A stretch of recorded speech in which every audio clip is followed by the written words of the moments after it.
Hello friends, welcome to Latha's cook book. இன்றைக்கி நம்ம பார்க்க போகிறது என்னன்னு பார்க்கலாம். அதாவது வாழ்க்கையில் நிறையா அச்சீவ் பண்ணியிருக்காங்க பாருங்க, சாதிச்சிருக்காங்க. இந்த வெற்றியாளர்கள் எல்லாருமே தன்னுடைய வாழ்க்கையில் எப்படி அவர்கள் வெற்றியை சந்தித்தார்கள், அதுக்குன்னு அவங்க பண்ணினதை சில குறிப்புகளெல்லாம், சில பாயிண்ட்ஸு அவங்க சொல்கிறாங்க.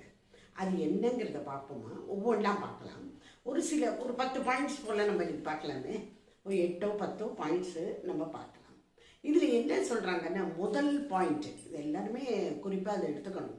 இது என்னன்னாக்க விடிகாலையில் ஏந்துக்கணும்னு சொல்கிறாங்க. விடிகாலை போத வேஸ்ட்டே ஆக்காதீங்க. 4:30லேருந்து 5 மணிக்குள்ளே கண்டிப்பாக நீங்கள் ஏந்துக்கிறதுக்கு ட்ரை பண்ணணும். கண்டிப்பாக ஏந்துக்கணும். விடிகாலம் ஏந்துட்டு உடனே திருப்பி பெட்ஷீட்டை போத்திக்கிறது, படுத்துக்கிறது, அலாரம் திருப்பி அடிக்கிறது, இப்படி அதெல்லாம் நடக்காது. பெட்டை விட்டு ஏந்துன்றணும். அதுதான் பெட்டை விட்டு ஏந்துட்ட உடனே முதல் காரியம் என்ன தெரியுமா செய்யணும்? அதாவது ஏந்துக்கரிச்சி ஐயோ இந்த மாதிரி நம்ம வேஸ்ட் ஆகிட்டு நம்ம ஏந்துட்டோமே, இன்னும் கொஞ்சம் தூங்கியிருக்கலாமே அப்படிலாம் நினைக்கக்கூடாது. நம்ம அதை என்ஜாய் பண்ணணும். What we are doing we must enjoy. அதை நம்ம என்ஜாய் பண்ணிட்டு பண்ணணும். ஒரு சுமையாக நினைக்கக்கூடாது. வாழ்க்கையில் கால வேலையை சாதித்தவர்கள் எல்லாருமே சொல்கிற ஒரே பாயிண்ட் என்னன்னாக்க, நாங்கள் விடிகாலம்புரை நாங்கள் ஏந்துடணும். ஸோ நீங்கள் விடிகாலம்புரை ஏந்துக்குங்க. ஏந்துன உடனே ஃபஸ்ட் காரியம் என்ன தெரியுமா பண்ணணும்? பிரபஞ்சத்துக்கு நன்றி சொல்லணும். கிராட்டிடியூட். பிரபஞ்சத்துக்கு, நம்மளை படைத்த அந்த கடவுளுக்கு. நிறைய பேருக்கு என்னன்னாக்கா, இது 2வது பாயிண்டாக வச்சுக்கோங்க. முதல்ல காலையில் ஏந்துக்கணும். அடுத்தது என்னென்னா கிராட்டிடியூட். அதாவது நன்றி செலுத்தணும். நம்ம கடவுளுக்கு நன்றி சொல்லிட்டு, ஏன்னா நிறைய பேருக்கு இருக்குள்ள, ஐயோ எனக்கு இப்படி இருக்கே, எனக்கு எப்போ தான் விடிவு காலம் வரும், இன்னைக்கு வாழ்க்கையில் ஒன்றுமே நான் ஆமாட்டேங்கிறது. மற்ற வாழ்க்கையெல்லாம் அப்படியே டக்கு டக்குன்னு ப்ரமோஷன் வாங்கிட்டு போய்ட்றா, டக்கு டக்குன்னு வாழ்க்கையில் முன்னேறா, நான் மாத்திரம் அதே இடத்துலையே உட்காடுறேன்னு அப்படின்னு காத்தாலே ஏந்திர டெஃபரெண்ட்டாக உணாதீங்க. அந்த கால வேளையில் ஒரு கிராட்டிடியூட் வேணும். நம்மளுக்கு படைத்த அந்த கடவுளுக்கு நம்ம நன்றி சொல்லணும். நீக்கு இவ்வளவு கொடுத்துருக்கே கடவுளே, உனக்கு நன்றி. இந்த கை கால்கள்லாம் எனக்கு நன்னா இருக்கே, அதுக்கு நான் உனக்கு நன்றி அப்படின்னு சொல்லணும். இதுக்கு அடுத்த பாயிண்ட் என்னன்னு பார்த்தீங்கன்னாக்கா, நம்ம காத்தால ஏந்துட்டோம், கிராட்டிடியூட் சொல்லிட்டோம். இதுக்கப்புறம் என்னன்னாக்க, ஒரு டம்ளர், நல்ல பெரிய டம்ளராக ஒரு டம்ளர் நீர், தண்ணீர் பருகணும். Drink water. இதில் எழுந்த உடனேயுமே நம்ம கள்ளிச்சட்டை அப்படியே டிகாஷனை போட்டு அப்படியே டிகிரி காப்பி குடிக்கணும்லாம் அலையப்படாது. முதல்ல ஏதாவது டீடாக்ஸ் வாட்டர் இல்லாட்டாலும் பரவாயில்ல, வெறும் வாட்டர் போடும், பிளெயின் வாட்டர். இதனால என்ன ஆகுதுன்னா, நம்ம உடம்புக்கு ஒரு புத்துணர்ச்சி கிடைக்கிறதுன்னு சொல்கிறாங்க. மெட்டபாலிசம் அண்ட் எனர்ஜி இதெல்லாம் பயங்கரமாக ஏகிடும். அதனால காத்தால ஏந்துட்டு முதல்ல நீங்கள் வாட்டர் குடிக்கணும். Avoid tea R coffee. அதாவது ஃபஸ்ட்டு ட்ரிங்க் டெஃபினட்டாக இருக்கக்கூடாது. First drink should be your water. அதனால் அதில் நீங்கள் ரொம்ப ஸ்ட்ரிக்டாக இருக்கணும். நான் இப்போ சமீபத்தில் ஒரு முக்கியமான ஒரு நபர், அதாவது மிகப்பெரிய சாதனையாளர்னே சொல்லலாம், யூஎஸ்லேருந்து. அதாவது கடற்படை அட்மிரல் போஸ்ட் இருக்கு இல்லையா, அதில் வில்லியம் மேக்ரபன். இவருக்கு இவர் பெரிய மோட்டிவேஷ்னல் ஸ்பீக்கர். இவர் வாழ்க்கையில் இவர் சாதனை புரிந்தது ஏராளம். இப்போ புக்கெல்லாம் வேற எழுதி ஒரு யூனிவர்சிட்டி அண்ட் காலேஜஸ்க்கு போய் இவர் சொன்ன ஒரு பாயிண்ட் என்ன தெரியுமா? கால வேளையில் எழுந்துட்ட உடனே என்ன பண்ணணும்னு, பெட்ஷீட்டை மடித்து வைங்கோ, அது பெரிய ஒரு உங்களில் மாற்றத்தை கொண்டு வரும் அப்படின்னு சொல்கிறார். பெட்ஷீட்டு, இப்போ நாங்களாம் சின்ன வயசில் இருக்கும்போது துப்பட்டி அப்படின்னு சொல்லுவாள். எங்கள் அத்தால எங்களோட துப்பட்டியை மடிச்சு வைங்கோ, தலகணிலாம் உரமாக எடுத்து வைங்கோ அப்படின்னு சொல்லுவாள். இப்போல்லாம் துப்பட்டிங்களா யாரும் சொல்கிறது இல்லை, அந்த வேர்டை போயிடுத்து. பெட் ஸ்ப்ரெட்ஸ் ஆர் பெட்ஷீட்ஸ் அந்த மாதிரி தான் சொல்கிறோம். இதை மடித்து வைக்கணும். இது மடிச்சதால என்ன அப்படின்லாம் கேட்கக்கூடாது. எனக்கு நம்ம ஒரு ஒழுங்குபடுத்துதல் இருக்குது பார்த்தீங்களா. நம்ம எந்த இடத்த நம்ம படுத்துட்டோமோ அந்த இடத்த நம்ம ஒழுங்குபடுத்தினோம், நம்ம க்ளீனாக பண்ணணும்னாலே அது எனர்ஜி, அந்த வைப்புன்னு சொல்கிறா இல்லையா, அந்த வைப்பு அப்படியே பற்றிக்குங்கிற அந்த வீட்லேயே அந்த ஒரு அழகு. அதாவது எல்லாமே அந்தந்த இடத்துல இருந்ததுன்னா பாருங்க எவ்வளோ அழகாக இருக்கும்னு. நீங்கள் ஏந்தணுன்னே பண்ண வேண்டிய முதல் காரியம், உங்கள் பெட்டை நீங்கள் பண்ணணும். Make your bed. இது அவரோட பெரிய ஒரு கொட்டேஷன். அந்த தாரக மந்திரமே அதுதான். அது ரொம்ப இம்பார்ட்டன்ட். இது நம்ம எல்லாருமே அதையும் பண்ணி பார்ப்போம். நான் பண்ணிட்டு தான் இருக்கேன். உங்களுக்கும் நான் அதை தான் சொல்கிறேன். நம்ம பெட்ஷீட்ஸ் அண்ட் தலகாணி இதெல்லாம் அழகாக எடுத்து வச்சுட்டு அப்புறம் தான் நம்ம பெட்ரூமை விட்டு வெளியில் வரணும். இப்போ நம்ம காலை வேளையில் ஏந்துட்டோம், தண்ணி குடிச்சாச்சு, பெட்ஷீட்டை மடித்து வச்சுட்டோம், கிராட்டிடியூட் சொல்லிட்டோம். அப்புறம் என்ன பண்ணுறது? அப்புறம் அதுக்குள்ளே நம்ம சூரிய பகவான் வந்துருப்பட்டில் நம்ம சன்லைட் எடுத்துக்கணும்.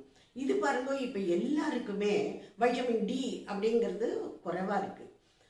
அதனாலேயும் வச்சுக்கலாம், நம்ம உடம்புக்கும் நல்லது செய்யுது. சூரியனை பார்த்தாலே ஒரு புத்துணர்ச்சி நம்ம எல்லாருக்குமே வரும். அதுவும் இந்த கால வேளையில் இருக்கிற சூரியன் பார்த்தீங்களா, அது அவ்வளோ அழகாக இருக்கும். அதனால் அதை மிஸ்ஸே பண்ணாதீங்கோ. அந்த சன்லைட் நம்மளுக்கு டெய்லி கிடைக்கணும், இந்த கால வேளையில் இருக்கிற சூரியன். அதுக்கப்புறமா அதுக்கு அடுத்த பாயிண்ட் என்ன வருதுன்னு பார்த்தீங்கன்னா, ஏதாவது ஒரு ஒர்க் அவுட் ஒன்று பண்ணணும். நிறைய பேருக்கு யோகா பண்ணுறாங்க, பிராணாயாமம் பண்ணலாம், வாக்கிங் போகலாம். அது ஏதோ ஒன்றும் நம்மளால் முடிஞ்சது, நம்மளை உடம்பு வருத்தின்னு எதுவும் பண்ணக்கூடாது. நமக்கு என்ன முடியறதோ அந்த மாதிரி நம்ம வந்து ஒரு இதில் நம்ம ஈடுபடுத்திக்கணும். இது எல்லாமே நம்ம உடல் மனம், உடல் சார்ந்தது மனம் சார்ந்தது. நம்ம நினச்சிக்கிறோம் இந்த எக்ஸசைஸ்லாம் பண்ணினா நம்ம உடலுக்கு வலுன்னு இல்லை. உடல் மனம் எல்லாத்துக்குமே இது ஒரு எனர்ஜைஸ் ஆகுது. அது அந்த மாதிரி ஒரு இதுவாக நம்ம அணுகணும். ஓகேயா? பிரேக்ஃபாஸ்ட்டுங்கிறது ரொம்ப ரொம்ப முக்கியமான ஒரு உணவு. அதனால் பிரேக்ஃபாஸ்ட்டுன்னா உடனே சோலை பட்டூரே இந்த மாதிரிலாம் வச்சு அடிக்கக்கூடாது. ரொம்ப சாதாரணமாக ரொம்ப சிம்பிளாக ஏதாவது ஒன்று சாப்பிட்டுக்கணும். அதை ஸ்கிப்பே பண்ணக்கூடாது. ஏன்னா இது ரொம்ப ரொம்ப நம்ம உடம்புக்கு தேவையான ஒரு வலிமையை, ஊட்டத்தை கொடுக்கக்கூடிய ஒரு உணவு நேரம். அதனால் பிரேக்ஃபாஸ்ட் கண்டிப்பாக சாப்பிடணும். அதை வந்து ஸ்கிப்பே பண்ணக்கூடாது. உங்களுக்கு பிடிச்சது லைட்டாக இருக்கணும். ரொம்ப ஒரே பட்டர் அண்டு ரொம்ப சீஸ் அதெல்லாம் போட்டுலாம் சாப்பிடக்கூடாது. அந்த மாதிரி ஒன்று வச்சுட்டா நம்ம உடம்பு நல்லா இருக்கும். ஒரு இதெல்லாம் வராது, நல்ல வெயிட் போடாமல் அந்த மாதிரி இருக்கும். அதுக்கப்புறம் பார்த்தீங்கன்னாக்கா நம்ம வந்து ஒரு மீ டைம் அப்படின்னு நம்ம ஒன்று வச்சுக்கணும். அதாவது நமக்கான ஒரு நேரம் நம்ம ஒதுக்கணும். இப்போ நான் இது சொல்கிறது விமனுக்காக சொல்கிறேன். குழந்தைகள் ஸ்கூலுக்கு போய்ட்றாங்க, ஹஸ்பண்ட் ஆஃபீஸ்க்கு போய்ட்றார். இப்போ நீங்கள் என்ன பண்ண போகிறேன், சீரியல் பார்த்துட்டு நாள் முழுக்க மொபைலை இப்படி இது பண்ணிட்டு அந்த மாதிரி இருக்காதுங்க. மொபைல் இருக்கவே இருக்குது. ஆனால் நம்ம வந்து நம்மளுக்கான ஒரு நேரங்கிறது நம்ம இது நிறைய புஸ்தகங்கள் படிச்சுக்கணும். நம்ம அப்டேட்டடாக இருக்கணும். நம்ம என்ன ஓடின்னு இருக்கு, என்ன நடந்துட்டு இருக்கு, நம்ம சுற்றி வர என்ன நடக்கிறதுனே நமக்கு தெரியல பாருங்க. ஸோ நல்ல நல்ல புத்தகங்களை தேடி தேடி பிடிச்சி நீங்கள் படிக்கணும். லைப்ரரி ஏதாவது உங்கள் வீட்டுக்கு பக்கத்தில் இருந்தால் அங்கே மெம்பர் ஆகிடுங்கோ. நல்ல புக்ஸ் எல்லாம் எடுத்துன்னு வாங்கோ, நிறையா படியுங்கோ. நிறையா அது கவிதையாக இருக்கலாம், கதையாக இருக்கலாம், கட்டுரையாக இருக்கலாம், என்னவா வேணாலும், அறிஞர்களோட பொன்மொழிகளாக இருக்கலாம். அந்த மாதிரிலாம் நீங்கள் தேடி தேடி போய் பிடிச்சி படிங்கோ. பாருங்கோ, கொஞ்ச நாள்லேயே நம்மளுக்குள்ள ஒரு மாற்றம் வரும், நம்மளுடைய எண்ணங்களில் ஒரு மாற்றம் வரும்.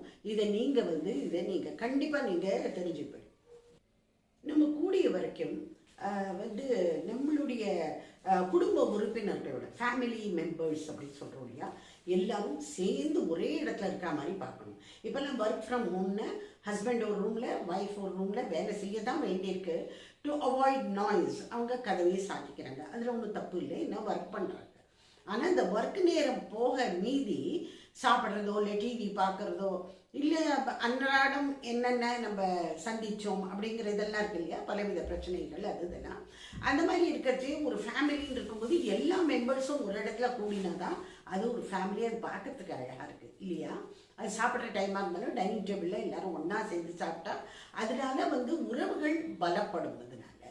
அதே போல் நம்ம முதல் நாள் ராத்திரியே மறுநாளைக்கு என்ன பண்ணணும் அப்படிங்கிறத பற்றி ரொம்ப ஒரு டுடூ அப்படின்னு லிஸ்ட் போடணும். நிறைய பேர் போடுறாங்க. ஒரு டைரி ஏதாவது எடுத்து வச்சுட்டு நாளைக்கு மறுநாள் நான் என்னெல்லாம் பண்ணணும், அதுக்கப்புறமா ராத்திரி ஆகணும் இதை டிக் பண்ணிகிட்டே வருவாங்க. இதில் சொன்னதெல்லாம் நம்ம செஞ்சோமா அப்படிங்கிறது. அந்த மாதிரி நீங்கள் பண்ணி ட்ரை பண்ணி பாருங்க. எனக்கு வாழ்க்கையில் வெற்றியாளர்கள்னு இருக்கா இல்லையா, எல்லாருக்கும் இருக்கிற அதே 24 மணி நேரம் தான் அவங்களுக்கு இருக்குல்ல. பட் நம்மளால ஒன்றுமே பண்ண முடியல, அவங்க மாத்திரம் இப்படி எல்லாம் பண்ணிவிடுறாங்க. ஏன்னாக்கா அவங்க ஆர்கனைஸ்டாக இருக்காங்க, அதுதான் அங்கே நம்ம ஆர்கனைஸ்டாக இல்லை. ஸோ ஆர்கனைஸ்டாக இருந்தால் நம்மளால எல்லா வேலைகளையும் ரொம்ப அழகாக பண்ணிட்டு போயிட முடியும். அதாவது எல்லாமே ஒரு குறிப்பிட்ட நேரத்தில் நடக்கும். சாப்பாடுக்கான டைமாக இருக்கலாம், என்ன பண்ணணும், பிரேக்ஃபாஸ்ட் என்ன பண்ணணும், நாளைக்கு லஞ்ச் பாக்ஸுக்கு என்ன பண்ணி கொடுத்து அனுப்பணும், நாளைக்கு வெளியில் போகிறோமே இதுக்கு என்ன சாரீ கட்டின்னு போகலாம், வாரத்தில் கல்யாணத்துக்கு கூப்பிட்டாலே அதுக்கு என்ன சாரீ கட்டின்னு போகலாம். இந்த மாதிரி இதெல்லாமும் நான் சொல்கிறேன். அதை தவிர்த்து மீனிங்ஃபுல்லாக பண்ண வேண்டிய வேலைகள் எல்லாமும் நீங்கள் to do what to do அப்படிங்கிறத வந்து நீங்கள் எழுதினே வந்துட்டு அதை மறுநாளைக்கு டிக் பண்ணிங்கன்னு வச்சுக்கோங்களேன், ரொம்ப நிறையா ப்ராப்ளம்ஸை நீங்கள் சால்வ் பண்ணலாம். ஸோ நான் சொன்னது இதெல்லாமே வெற்றியாளர்களோட குறிப்புகள்லேருந்து எடுத்துன்னு வந்து உங்களுக்கு சொல்லிட்டு இருக்கேன்.